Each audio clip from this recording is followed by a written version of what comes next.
Hello everyone, moms magic চ্যানেলে আপনাদেরকে স্বাগত জানাই। আজকে নতুন একটি রেসিপি নিয়ে আবার চলে আসলাম। আজকের রেসিপি হলো কুমড়ো পাতা ডালের বড়া দিয়ে তরকারি। দেখো এখানে আমি মটর ডালগুলোকে ভালো করে বেটে নিচ্ছি। মটর ডাল বাটা হয়ে যাওয়ার পর এতে নুন আর হলুদ দিয়ে এই ডালটিকে ভালো করে মেখে নেব। ডালটা মাখা হয়ে যাওয়ার পর এখানে আমরা গ্যাসটাকে জ্বলিয়ে নিলাম। গ্যাসটা জ্বালানোর পর কড়াইটি বসিয়ে কড়াইটা গরম করে এতে সরষের তেল দিয়ে দিলাম। সরষের তেলটি গরম হয়ে যাওয়ার পর এতে এখন বড়াগুলোকে ভেজে নেব। দেখো ছোট ছোট করে বড়াগুলোকে ভেজে নিচ্ছি, কেন কি এটা সবজিতে দেওয়া হবে বড়াগুলো, তাই ছোট ছোট করেই ভাজতে হবে বড়াগুলোকে। দেখো লাল লাল করে বড়াগুলো ভাজা হয়ে গেছে আমাদের। বড়া আমাদের রেডি। এখন দেখো এখানে কুমড়ো ডগাগুলোকে কেটে রাখা হয়েছে, আর এখানে সব টাইপের সবজি রাখা হয়েছে যেগুলো আমাদের কুমড়োর ডগাতে দিতে হবে। আর এখানে চেরা লঙ্কা রাখা হয়েছে, এখানে কালো জিরা আর রাঁধুনি রাখা হয়েছে।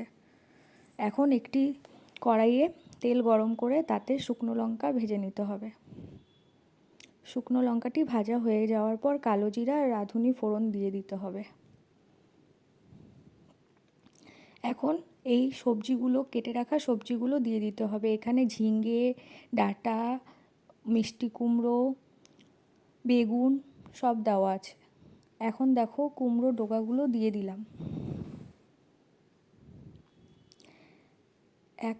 এখন কুমড়ো ডগার মধ্যে ওই লবণ, হলুদ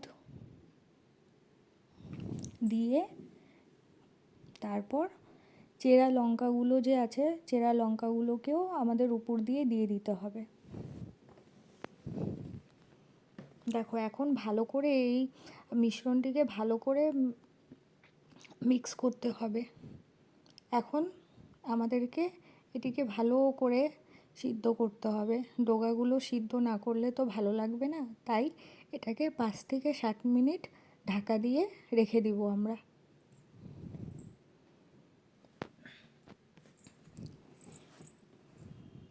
দেখো 5 থেকে 7 মিনিট পর ডগাগুলো ভালো করে সিদ্ধ হয়ে গেছে, আর সব সবজিগুলোও ভালো মতো সিদ্ধ হয়ে গেছে। এখন এতে গুড় দিয়ে দিব।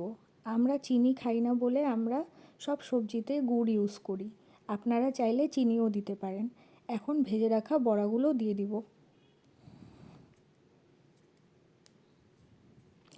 এখন এই বড়াগুলো দিয়ে ভালো করে মিক্স করে নিব সবজিগুলোকে। বড়াগুলো যাতে সবজির সাথে ভালো করে মিশে যায়। এখন একটি পাত্রে চালের গুঁড়ো নিয়ে তাতে জল মিশিয়ে ভালো করে গুলে নিব। এই মিশ্রণটাকে আমাদের সবজিতে দিতে হবে।